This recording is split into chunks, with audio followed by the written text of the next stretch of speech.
ऋतं च सत्यं चाभिधात्तपसोऽध्यजायत ततो रात्रजायत ततः समुद्रो अर्णवः सूर्याचन्द्रमसो धाता यथा पूर्वमकल्पयत् देवं च पृथिवीं चान्तरिक्षमथो स्वः। ॐ शन्नो मित्रः शं वरुणः शन्नो भवत्वर्यमा शन्न इन्द्रो बृहस्पतिः शन्नो विष्णुरुक्रमा।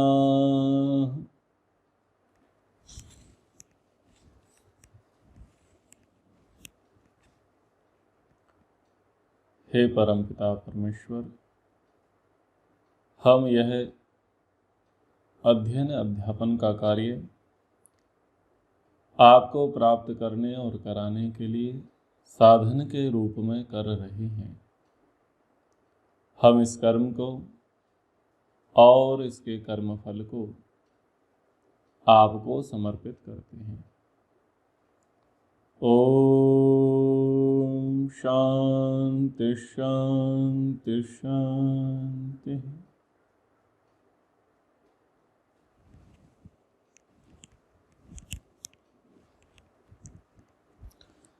प्रिय उपनिषद जिज्ञासु महानुभावों, प्रश्नोपनिषद की यह दूसरी कक्षा है। पिप्पलाद ऋषि के पास 6 ब्रह्म जिज्ञासु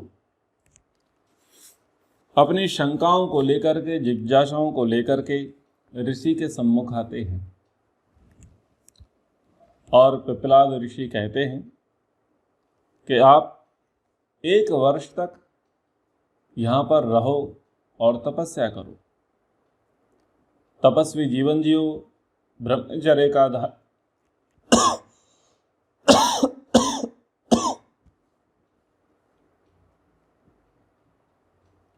तपस्वी जीवन जीते हुए, ब्रह्मचर्य को धारण करते हुए श्रद्धा पूर्वक यहाँ पर रहो।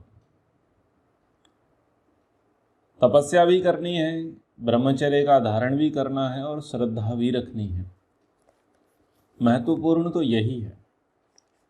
यदि विद्या प्राप्ति की अभिलाषा है और विद्या प्रदाता के प्रति हम निष्ठा रखते हैं, ऐसा हम कहते हैं कि हम आपके प्रति समर्पित हैं, तो व्यवहार में उसे प्रकट करना पड़ेगा, उसको जीना पड़ेगा, समझना पड़ेगा, और उसके लिए परीक्षा होती है। तो परीक्षा के दृष्टिकोण से पिप्पलाद ऋषि जी ने कहा कि आप 1 वर्ष रहिए। अब शारीरिक तप करना है और मानसिक तप करना है और श्रद्धा बराबर बनाए रखनी है।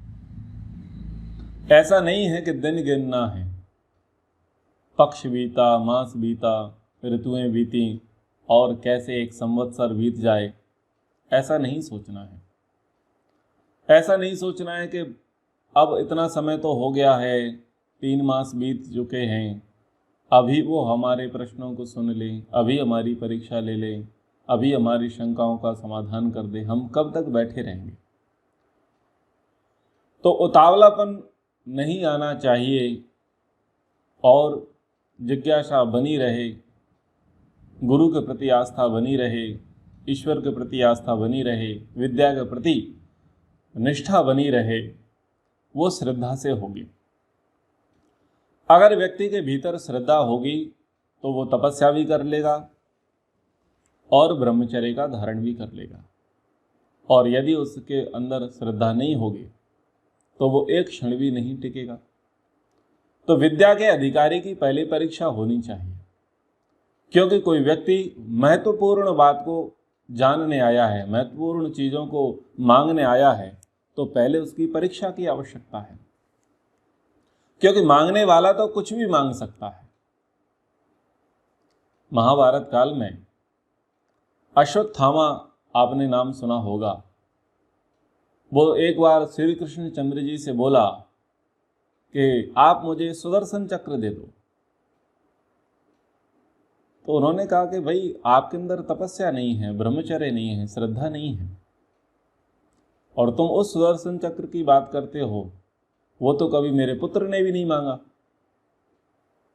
तो आपके अंदर उतनी योग्यता है नहीं, सामर्थ्य नहीं है, तपस्या नहीं है, ब्रह्मचर्य नहीं है, श्रद्धा नहीं है मेरे प्रति, तो आप उस चक्र को संभाल भी नहीं सकते, धारण भी नहीं कर सकते, आप डिजर्व नहीं करते।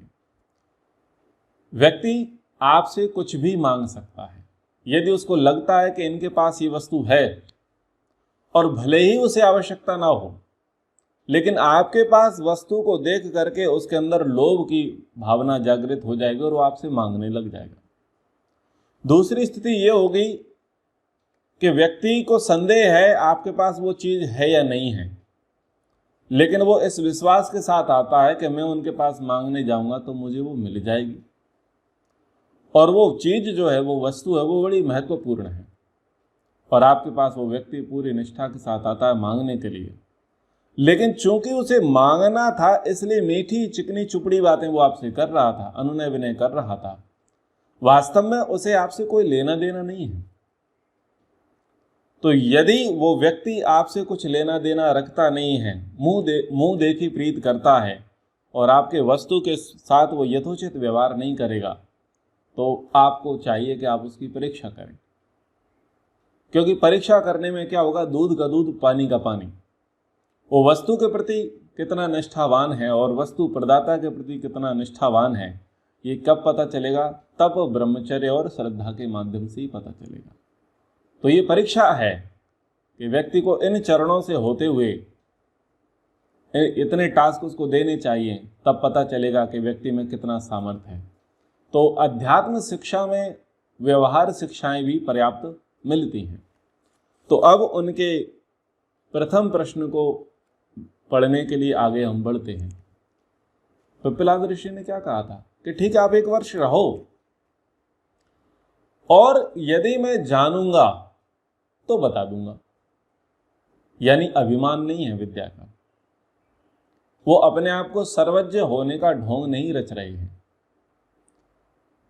आजकल के लोग थोड़ा जान लेते हैं, थोड़ा सा समझ लेते हैं, थोड़ी सी वो सिद्धियों को प्राप्त हो जाते हैं, और अपने आप को भगवान का दर्जा दिलाने लग जाते हैं, स्वयं भगवान मानने लग जाते हैं, और क्या कहते हैं, आपकी हर समस्याओं का समाधान हम कर देंगे, आपके हर प्रश्नों का उत्तर हम दे देंगे, आपकी हर मनोकामनाओं को हम पूर्ण कर देंगे, ऐसा वो आश्वासन देते हैं। ऐसा आश्वासन किस भाव से दिया जा रहा है? वो ये मान रहा है ना कि मैं सर्वज्ञ हूं। लेकिन जो बहुत जानता है वो भी क्या कहता है कि यदि मैं जानता होऊंगा तो बता दूंगा। यानी गारंटी नहीं है, आप मुझसे क्या पूछ लो और मैं उसे जानता ही हूं, कोई पता नहीं।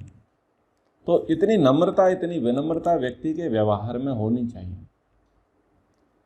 कुशल क्षेम के लिए तो पूछ लिया जाता है और सब ठीक ठाक है, कोई परेशानी तो नहीं है, कुछ आए तो आप बताना, कुशल क्षेम के लिए पूछ लिया जाता है। लेकिन सोचो अगर वो वास्तव में ये कह दे कि कैंसर हुआ है और 7 लाख रुपए लगेंगे, क्योंकि आपने कहा था कि कुछ परेशानी हो तो बताना, मैंने आपको बता दिया, 7 लाख रुपए बताएंगे, आप बताओ क्या करोगे? फंस गए हैं, एक्सीडेंट हो गया है और 4 यूनिट ब्लड की रिक्वायरमेंट है, बताओ क्या करोगे? तो सोच समझ करके आश्वासन दो।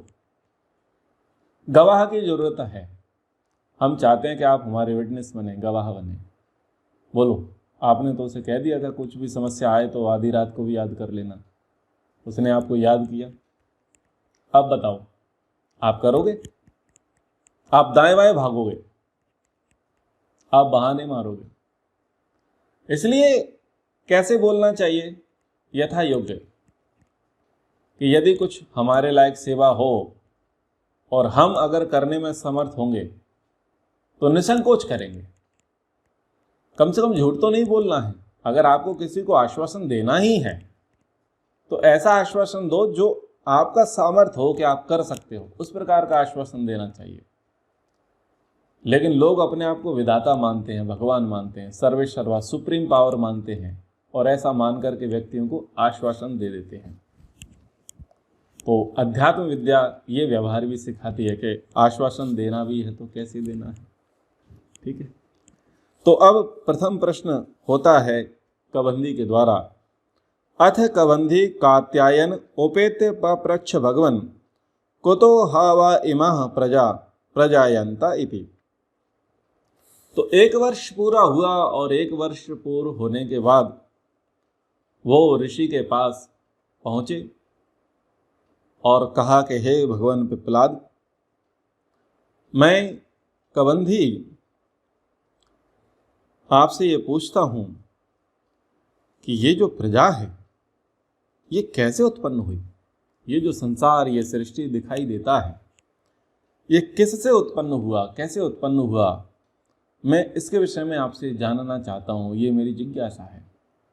प्रश्न व्यक्ति को इस प्रकार से करना चाहिए कि जहाँ पर वो अटक रहा हो और उसको जानना उसके लिए अत्यंत महत्वपूर्ण हो, यानी काम का प्रश्न होना चाहिए।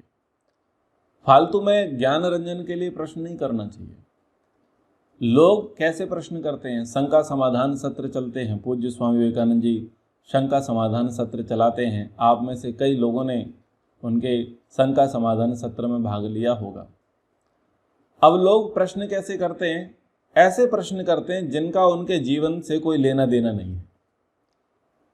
ऐसे प्रश्न करेंगे, उनको उस पर इम्प्लीमेंटेशन नहीं करना है, उनको आत्मसात नहीं करना है, बस सब पूछ रहे हैं इसलिए हम पूछ रहे हैं, खुद उस लाइन में चल नहीं रहे हैं। बहुत आए तो लोग ऐसे होते हैं जो ऐसे प्रश्न करते हैं। और हम कैसे समझ लेते हैं? हम ऐसे समझ लेते हैं कि शिविर के नियम को पालन करते नहीं है। हम तो यहां पकड़ते हैं, व्यवहार कहां दिखेगा व्यक्ति का? शिविर के नियम में। अब आप शिविर के नियम पालन नहीं करते, यानी यम नियम का आप पालन नहीं करते, और आपको सीधा क्या जानना है? मोक्ष का। तो यहां पकड़ में आ जाता है व्यक्ति कि मोक्ष की बातें करता है, मुक्ति की बातें करता है, लेकिन धरातल पर 0 सन्नाटा है। तो ऐसा नहीं होना चाहिए। प्रश्न वो करो जो प्रश्न आपके लिए अनुकूल हो, जहां पर आप अटके पड़े हो। अगर उस प्रश्न का, उस गुत्थी का सुलझाव हो जाए तो आप आगे बढ़ जाओ। तो यहाँ पर वो अपनी गुत्थियों को सुलझाने के लिए, जो उनका अटका था, जो उनकी बाधाएं थी, उन बाधाओं को वो दूर करने के लिए वो पिप्पलाद ऋषि के पास आए। और विद्यार्थी का प्रश्न क्या था? ब्रह्म जिज्ञासु का प्रश्न कि गुरुजी आप बताइए कि ये जो संसार, ये जो दिखाई दे रहा है, ये जो प्रजाएं हैं, ये उत्पन्न कैसे हुई? इनको उत्पन्न करने वाला कौन था? किस शक्ति से, किस तरीके से ये उत्पन्न हुई?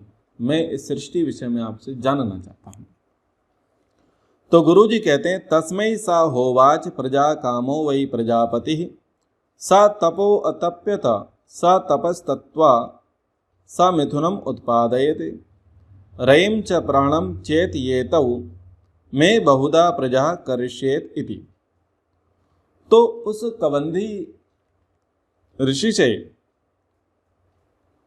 पिप्पलाद ऋषि कहते हैं, प्रजा कामः प्रजापति है, कि जो प्रजापति है, जो प्रजाओं का पालन करने वाला है, प्रजाओं का स्वामी है, प्रजाओं का कर्ता धर्ता है, वो परमात्मा। अच्छा, प्रजापति किसान को भी बोलते हैं, प्रजापति इंद्र को भी बोलते हैं, प्रजापति राजा को भी बोलते हैं, प्रजापति गुरु जी को भी बोलते हैं, और प्रजापति ईश्वर को भी बोलते हैं। हमारे यहाँ प्रजापति नाम से कुछ समाजें भी चलती हैं। भारत में बहुत सारे लोग अपने नाम के पीछे प्रजापति लिखते हैं। कुंभकार जो होते हैं, जो घड़ा निर्माण करने वाले होते हैं, वो भी अपना उपनाम प्रजापति लिखते हैं, क्योंकि वो निर्माण का कार्य करते हैं, घड़ा निर्माण का कार्य करते हैं। ठीक है। तो जिन जिन के जैसे जैसे उपनाम होते हैं उस पर वो ध्यान दिया करेंगे। बड़ी डिग्री है, छोटी डिग्री नहीं है, बड़ा नाम है उनका। तो कहते हैं कि जो प्रजापति थे, सब जगत के, चराचर जगत के जो स्वामी परमात्मा थे, उनके अंदर कामना उत्पन्न हुई, इच्छा उत्पन्न हुई। लोग पूछते हैं भगवान के अंदर इच्छा है या नहीं? ईश्वर के अंदर इच्छा है क्या? वो सोचता है कि मैं एक हूं और बहुत हो जाऊं, एको हम बहुधा भविष्यामः। वो प्रजा की कामना करता है, वो जीवात्माओं के कल्याण की कामना करता है, वो सृष्टि की उत्पत्ति की कामना करता है। वो ईश्वर इच्छा करता है। तो ईश्वर इच्छा करता है, ईक्षण शक्ति उसके अंदर है, वो उस प्रकार की इच्छा करता है जिस प्रकार की जीवात्मा इच्छा करता है, वैसी इच्छा परमात्मा की नहीं है। तो वो ईक्षण करता है। तो ईश्वर ने इच्छा की और इच्छा करने के बाद क्या किया? उसने तप किया। क्या कहते हैं? ज्ञान में अनंत सामर्थ्य से उन्होंने इस सृष्टि को रचा। सूर्या चंद्रमसो धाता यथा पूर्वम कल्पयत ऋतम च सत्यम चाभिधा तपसो अध्यजायता ततो रात्र जायता। ये जो दो मंत्र हैं जो संध्या में हम पढ़ते हैं अगमर्षण सूक्त के अंतर्गत, तो यहाँ ये सृष्टि उत्पत्ति का प्रसंग बताया गया है और वहाँ बताया गया कि ईश्वर ने तप से इस सब जगत को उसने रचा। तो ईश्वर ने तप किया और तप करने के बाद उसने मिथुन को, यानी जोड़े को, मिथुन बोलते हैं जोड़ा, उसने जोड़े की उत्पत्ति की। कौन सा जोड़ा? रई और प्राण। रई और प्राण को उस परमात्मा ने रचा, उसको उत्पन्न किया। अब रई और प्राण क्या है? यहाँ रई और प्राण को अलग अलग तरीके से विभाजित किया गया है, अलग अलग प्रकार से जोड़ों को बताया गया है। दिन रात्रि के जोड़ों को बताएंगे, दक्षिणायन उत्तरायण के जोड़े को बताएंगे, कृष्ण पक्ष शुक्ल पक्ष के जोड़े को बताएंगे, ठीक है, और सूर्य चंद्रमा को बताएंगे। इनको रई प्राण जोड़ों के रूप में वो यहाँ पर बताएंगे। सरल शब्दों में अगर आपको समझना है तो रई और प्राण का अर्थ है, रई का अर्थ है भोग्य शक्ति, जिसको भोगा जाए वो रई है। और प्राण क्या है? जो भोगने वाला है वो प्राण है, ठीक है। परमात्मा अकेला था, उस परमात्मा ने प्रकृति से सृष्टि बनाई। ये सृष्टि क्या है? ये रई है, यानी भोग्य शक्ति है, इसे भोगा जाता है। और इसको भोगने वाला कौन है? इसको भोगने वाला जीवात्मा है। तो जब संसार बनता है तो दो ही चीज़ उत्पन्न होती हैं, दो चीज़ें प्रकट होती हैं, एक सृष्टि प्रकट होती है और एक जीवात्मा प्रकट होते हैं। तो एक भोगने वाला है और एक भोक्ता है। तो सब जगह यही काम करता है, यही नियम काम करता है। एक भोग्य शक्ति है और एक भोक्तृ शक्ति है, भोक्ता शक्ति है। तो आगे कहते हैं, आदित्यो हावै प्राणो रैरेव चंद्रमा रैर्वा एतत् सर्वं यन्मूर्तं च अमूर्तं च तस्मान् मूर्तिरेव रैहि। पिपलाद ऋषि उन जिज्ञासुओं को बताते हैं कि दो शक्ति हैं, एक प्राण शक्ति है और एक रई शक्ति है। तो प्राण को उन्होंने कहा आदित्य, आदित्य का अर्थ है सूर्य, और दूसरा रई, रई को कहा उन्होंने चंद्रमा। आदित्यो हावै प्राणः, निश्चय से प्राण को आदित्य कह रहे हैं, और रैरेव चंद्रमा रैर्वा, और रई चंद्रमा है। एतत् सर्वम यन्मूर्तम च अमूर्तम च, जो कुछ भी मूर्त और अमूर्त है, तस्मान मूर्तिरेव रई, तो इसमें जो मूर्तिमान है वो रई है। तो मूर्त और अमूर्त क्या है? इसको भी सरल शब्दों में आप सुने, दृश्यमान। जो दिखाई दे रहा है वो मूर्त, और जो दिखाई नहीं दे रहा है वो अमूर्त। विजुअल एंड अनविजुअल, ये दो प्रकार का जगत है। तो जो विजुअलाइजेशन जिसका हो रहा है, जो दिखाई दे रहा है, मूर्तिमान है, उसको क्या कह रहे हैं? वो रई कह रहे हैं। अब देखना कैसे होता है? लोग क्या मानते हैं कि आंखों से देखना होता है। ठीक बात है, आंखों से देखना होता है, पर केवल आंखों से ही देखना नहीं होता। इंद्रियार्थ सन्निकर्षोत्पन्नम ज्ञानम। विषयों के साथ इंद्रियों का जो सन्निकर्ष होता है, जो प्रत्यक्ष होता है, उसको हम ज्ञान कहते हैं। तो 5 हमारी ज्ञानेंद्रियां हैं। 5 ज्ञानेंद्रियों से जो 5 विषयों की जो अनुभूति होती है उसको भी देखना ही कहते हैं। एक तो ये देखना है कि प्रकाश है और हम आंखों से रूप को देख रहे हैं, क्योंकि नेत्र क्या करते हैं, रूप गुण को देखते हैं, समझते हैं, लेकिन 4 गुण तो नहीं देख पा रहे। ये नेत्र गंध को नहीं देख पाएगा, ये नेत्र स्पर्श को नहीं देख पाएगा, ये नेत्र शब्द को नहीं देख पाएगा। उसके लिए दूसरे तत्व हैं, दूसरी इंद्रियां हैं। तो दूसरा है सुन करके देखो।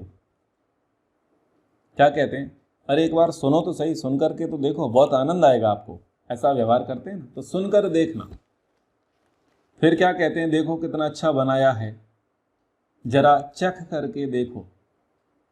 तो वहां देख तो लिया है कि क्या बना हुआ है, भोज्य पदार्थ क्या बना हुआ है, लेकिन वो वास्तव में है कैसा दिख रहा है वो अलग विषय है। दिखने में सुंदर दिख रहा है, लेकिन उसका स्वाद कैसा है, खट्टा, तीखा, कसेला, मीठा, जैसा भी है, वो कैसे देखा जाएगा, चख करके। तो क्या कहते हैं, चख करके देखो। ठीक है। भोजन पुराना हो चुका होता है और संदेह उत्पन्न होता है, लेकिन देखने में कैसा लग रहा है, देखने में लग रहा है टिप टॉप, ठीक ठाक लग रहा है।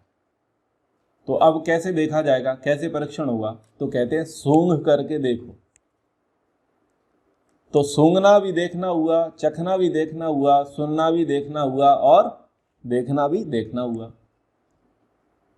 फिर क्या कहते हैं कि जैसे बिस्तर है, बेड है, कोई आसन है, कोई वस्तु है, तो उसको आप कैसे देखोगे, आंखों से पूरी तरीके से नहीं देखी जाएगी, स्पर्श करके देखा जाएगा। आप गर्मियों में मटका लेने जाओ तो मटका देखने में अच्छा लगेगा, नेत्र से देखने में अच्छा लगेगा, लेकिन वो कितना अच्छा है कितना नहीं है ये कब पता चलेगा, जब वो आपके हाथ में आएगा, क्योंकि हाथ से आप उसको चेक करोगे, उससे जांचोगे। आप सोफा आदि लेने जाओ मार्केट में, देखने में सब अच्छा लगेगा, लेकिन स्पर्श करने से पता चलेगा वो वास्तव में है कैसा। आप कुछ भी बर्तन लेने जाओ तो दिखने में सब ठीक लगेंगे, लेकिन ओरिजिनलिटी कब पता चलेगी, जब उसे आप हाथ में लोगे। तो हाथ से क्या होगा, हाथ से आप उसे जांचोगे, स्पर्श करने से आप जांचोगे कि ये कैसा है, ये ठंडा गर्म और कैसा है, कठोर है, सरल है, मृदु है, तरल है, क्या है। तो वो स्पर्श करने से देखा जाएगा। तो ये 5 प्रकार का देखना होता है।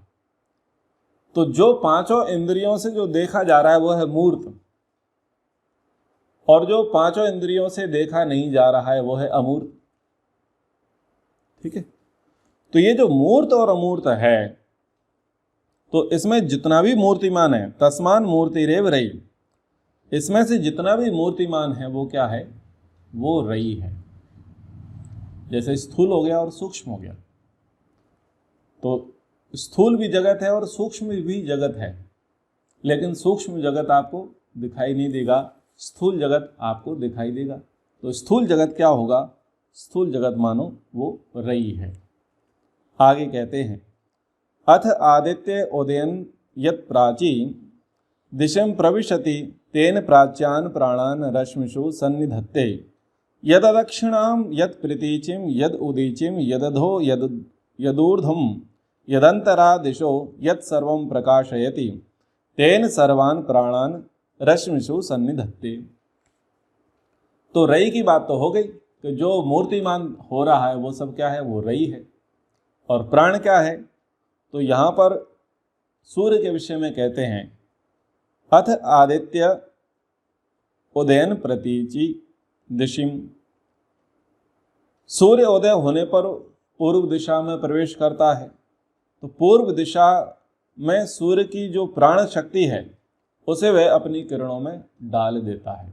यहाँ इस प्रसंग में ये प्रमाण मिलता है कि जो सब जगत के प्राण चल रहे हैं, चराचर जगत में जो प्राण शक्ति आ रही है, वो प्राण शक्ति प्रदाता सूर्य है।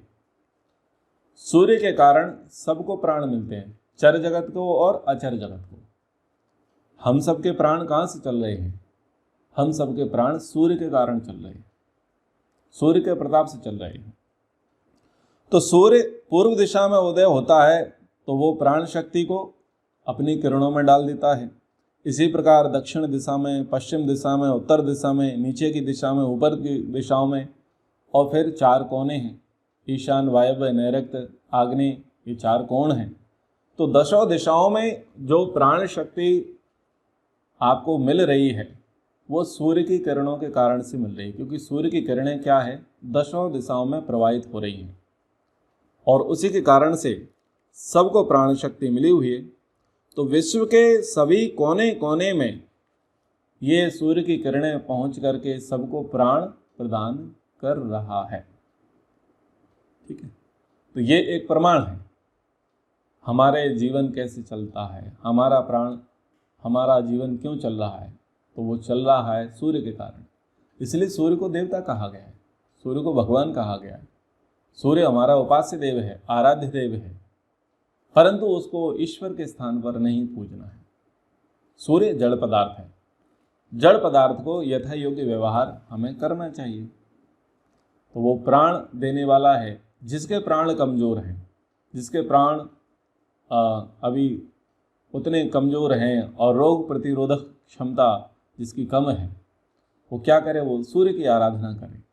तो ज्योतिष वाले क्या कहते हैं, ज्योतिष वाले कहते हैं कि रविवार को और सूर्य मंदिर में जाओ, सूर्य को अर्घ दो और सूर्य का जो बीज मंत्र है उसका जाप करो, और अंत में आप जो है सूर्य के मंत्रों से आकर्षण रजसा वर्तमानो ऐसे वो बताते हैं, और आप हवन कराना तो सूर्य संतुष्ट हो जाएगा।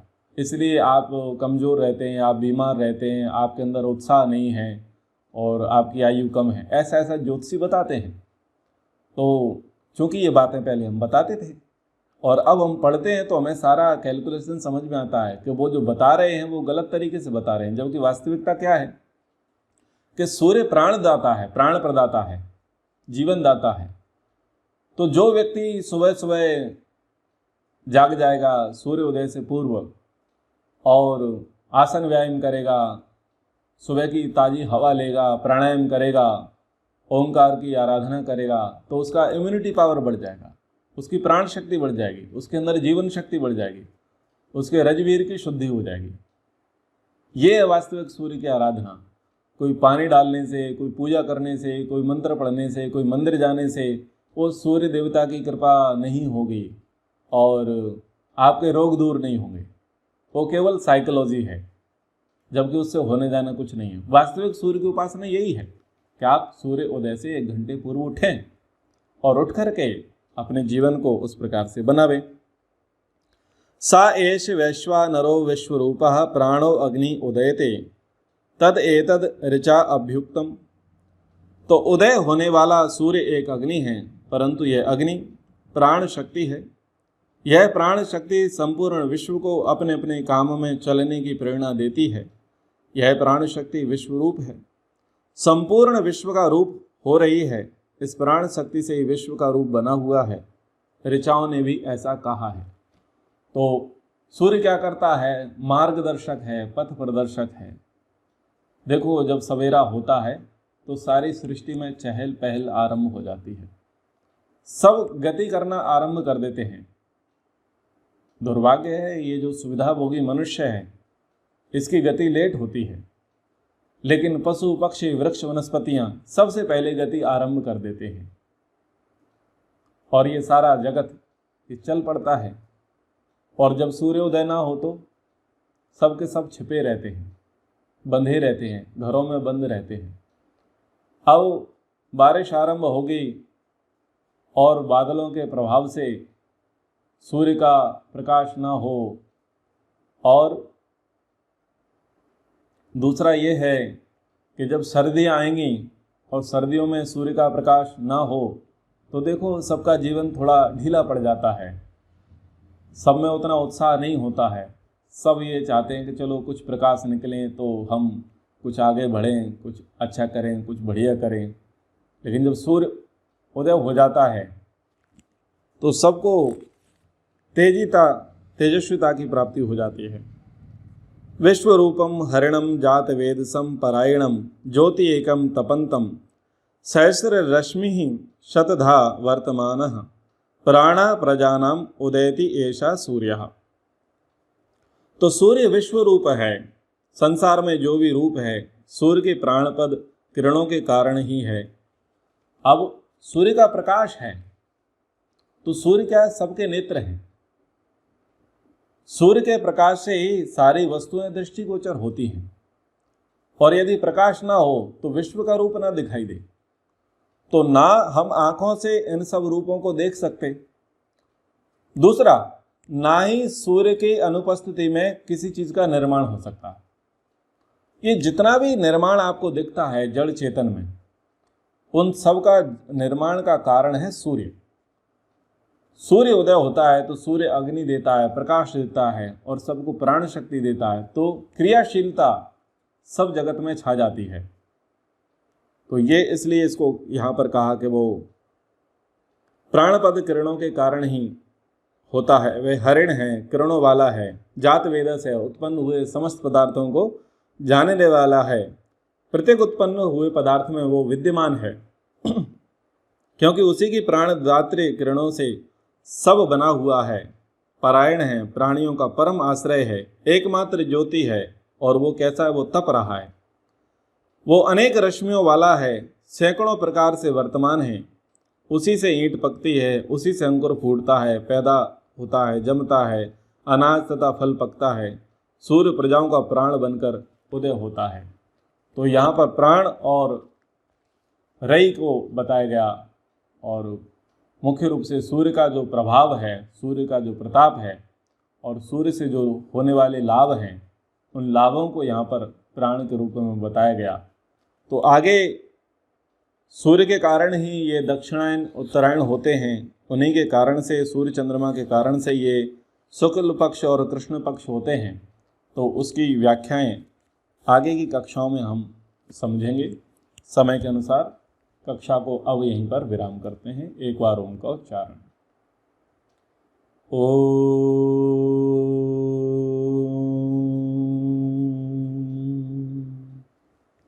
सर्वेभ्यो नमः।